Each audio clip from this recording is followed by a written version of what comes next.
Pranati TV को आपण मानक स्वागत। आज मुख्य खबर गंजाम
छत्रपुर विधायक सुभाष चंद्र बेहेरा मुख्य अतिथि भाव जोगदे करकमल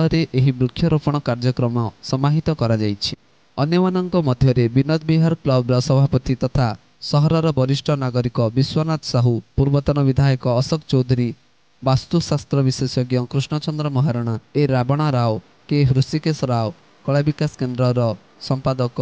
उमेश चंद्र बेहेरा, स्वेच्छासेवी अरुण कुमार शतपथी, ओडिसी गुरु अलका साहू प्रमुख बहु गण्यमान्य व्यक्ति जोगदेवा सह स्थानीय स्वेच्छासेवी युवगोष्ठी जोगदे एही कार्यक्रम सक्रिय सहयोग करथिले।